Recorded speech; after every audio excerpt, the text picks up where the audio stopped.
Hey guys, so in this video I wanted to go over what I believe has contributed most to my massive squat progress that I've had really this whole year since March, to be frank.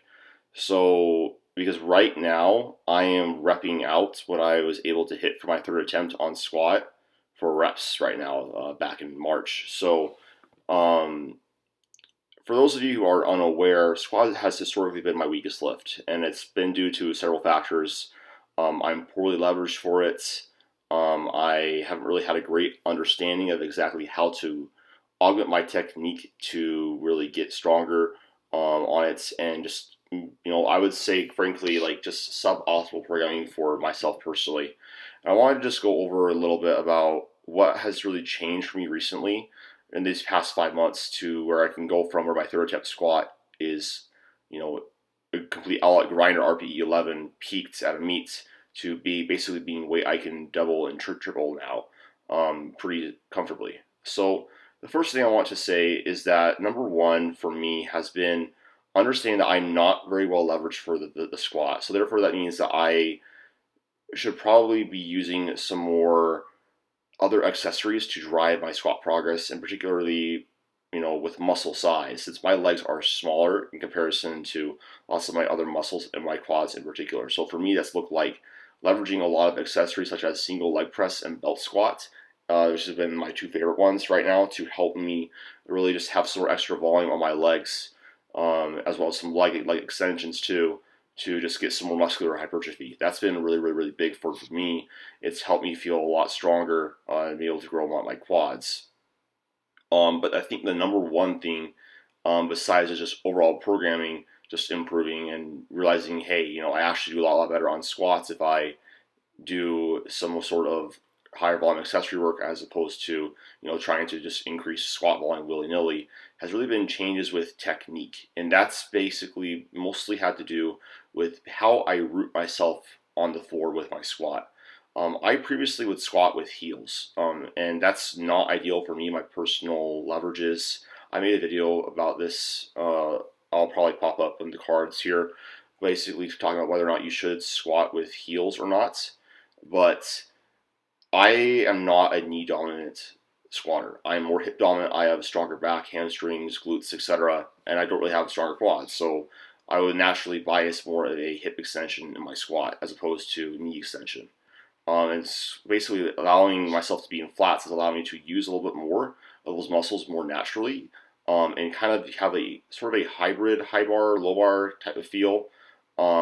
Because I do squat high bar, it just what feels better for me. I don't like low bar. I've tried it several times, just it doesn't work well. But having basically the flats allows me to get those stronger muscles involved in the movement. The second thing is going to be really going off of flats. I've been able to root myself on the floor better and basically have better tension distribution. And you can see right here how this is a really great example of this on my 452 single. I keep very upright. I have very, very good pop out of the hole and drive. And this is just because I've been able to understand how to root my feet on the floor more. Foot rooting is basically how you put tension in through your arches and where you apply pressure on your foot.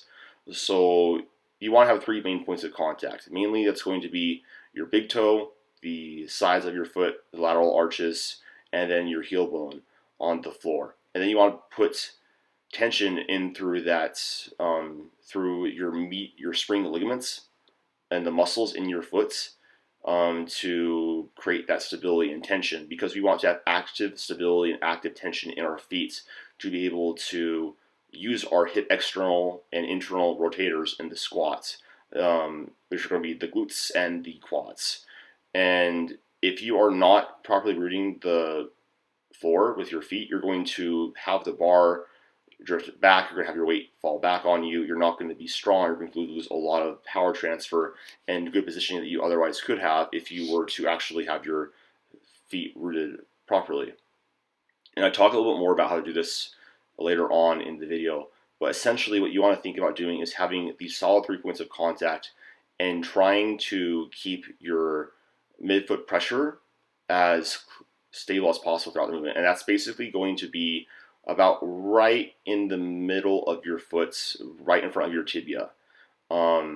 And you can kind of see how I do this right here. I get my brace, I set my foot, I try my best to keep that tension in my arches, and I try to make sure that I am actively putting that tension in through it and using that built up tension and pressure in my foot to help drive those knees forward and those quads forward out of the hole so I can get my hips underneath the barbell sooner. You can see this really, really well from this side angle.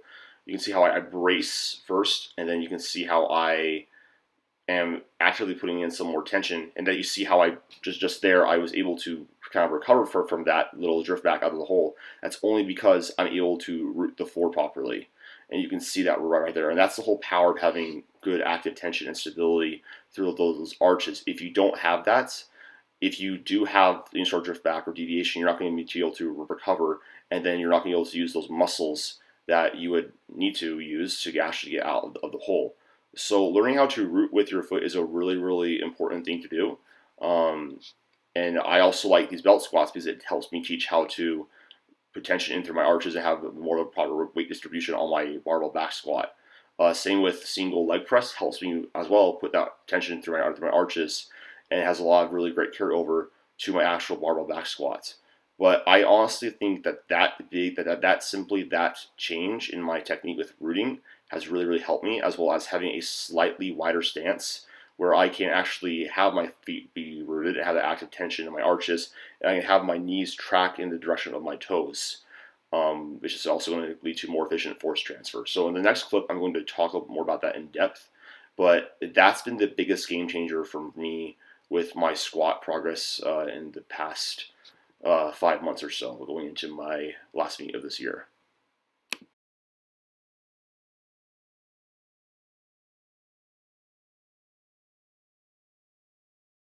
So I want to end off this video with just a clip of just explaining what I mean by foot rooting, how to find like that mid-foot pressure and whatnot. Because I generally feel like this is probably the biggest thing that has just shifted my overall squat progress with my technique and whatnot. Because I have such long femurs, I have sometimes a really, really hard time keeping foot rooting, keeping tension in my midfoot where I want it. That lots of times what happens for me is, you know, my weight will shift back out of the hole onto my heels, or something will go wrong. That causes me to lose a lot of that good power transfer and good positioning on the squat, where basically the barbell will kind of fall behind me. I'll have my weight shift back and have to, like, you know, do some weird good morning squat to get the weight up. I don't have the same sort of pop out of the hole as you guys saw on like those sets, especially on my 450-52. I was actually able to like use my hip adductors and use my quads to help me get out of the hole, keep a strong hip angle and strong brace. And so in this video, I wanted to just talk a little bit about exactly how to do that. You're going to see my feet, so OnlyFans content, but whatever. I mean, you're welcome. So the first thing that we need to talk about when we're looking at the foot is where exactly midfoot pressure is. And lots of times people will look at this a bit, oh, like it's like right in the middle. It's like right here. Well, that's not exactly true, because we need to think about like where we're going to have our center of mass be. And that's going to actually be somewhere like right here, slightly in front of the tibia. So right here, right in front of it. And this is where we essentially want to keep a lot of that pressure. And what we want to do is basically have 3 points of contact, which is going to be with our big toe, the lateral arches of the foot, and then our calcaneus, our heel bone. And how we want to do that is we're going to create some tension into it. So you can kind of see, put some active tension into it by kind of thinking about, I think about kind of pinching my heel and my toe together. So basically, if I'm going to have no active tension in this arch and in my foot, if my foot just kind of goes like this, if I just put pressure on it. If I have actual tension in it, I put this in, you can kind of see how I have a much more active arch right there. You see like the muscles are kind of flexing.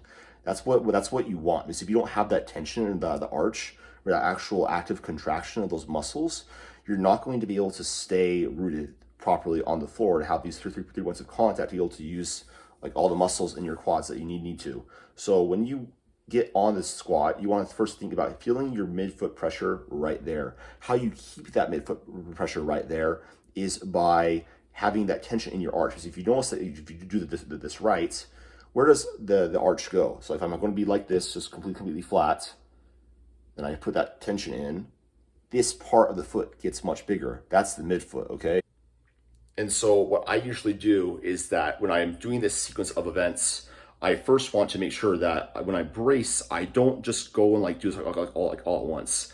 I'm first going to find that midfoot pressure, get in my stance that I want to be, which basically you want to be in a stance where your wherever your toes are pointing out, you want your knees to point in that direction, because if your knees can't track in that direction of your toes, you're going to lose force transfer. You're not going to be as strong out of the hole. You're going to lose that rooting because you're not going to be in a spot where the muscles can actually contract at the proper joint angles at the bottom. So basically, you play around with that with the foot angle. Basically, if you're having excessive like internal rotation or whatever, like basically your knees are not tracking in line with your feet, like the actual toes, you're probably not at the right foot angle. You should change it either inwards or outwards to see like what is the best angle for you to have that. But anyways, when I first brace in, I breathe in, what I first do is I'm going to find my I'm going to put more pressure onto my big toe slash area, and after I get my brace set, so and I have that in the Valsalva maneuver, I'm going to think about pushing my heel out and up towards my big toe, and that's going to create that pressure that I just showed you about. And so the last thing I want to say is that it's all well and good to like say like all this stuff and like this helps out a lot, but how do you learn this? How would I recommend that you try doing this if you're struggling with basically learning how to do this? One, I would say the biggest thing is going to be barefoot squatting. So squatting barefoot. The reason why is that's going to really help you out with learning how to maintain that foot position and that rooting throughout the entire range of the squats. That's also why I kind of prefer my notorious lifts and squatting in flats, because I have a better sense of rooting with heels. If you do have heels on your shoes, then I recommend barefoot squatting, but have them elevated on a plate. That's going to really help. One last thing too is that having more of a tempo squat to really feel those positions is going to be really good for learning how to do this. So if you're struggling with foot rooting, you feel like you're basically losing a lot of drive out of the hole, a lot of tension in your quads, just having a tough time just connecting with the floor and having good pop out of the hole, especially, usually I find longer femur squatters have an issue with this, do tempo squats. But basically, just to recap, what you want to do is basically find a foot angle for you, first off, that works for you, so you can have an equal degree of external and internal rotation between your quads, so you can actually, when you're going down to parallel, you can actually have an appropriate amount of external rotation to get to parallel in your hip, and then you also want to have enough where you can actually have appropriate amount of internal rotation to engage your quads, your adductors, to help out with basically being able to get out of the hole and having really strong basic force output and connection with the floor and all those muscles that are going to help out at that joint angle. Second is going to be, you want to make sure that you keep your midfoot foot pressure right in front of the tibia. So it's not going to be like right in the middle of your foot. It's right in front of the tibia, right here. Okay. And then when you want to go down on the squat, you want to first think about when you brace, find your big toe pressure, and then push your heel up and out to create a big arch in your foot and lots of tension in that arch. And then when you go down, you want to maintain that position and that tension in our arches and this pressure right here by controlling the angle of our feet and whatnot. And then after we do that, you want to just maintain that and push our, use that rooting to then push forward on to our big toe and take advantage of that arch and that good tension that we built up. So hopefully this made sense. It's kind of an advanced concept, but it's something that if you work on with good movement patterns, again, you just become a little bit more aware of it, you're going to have a really big carryover to your squat.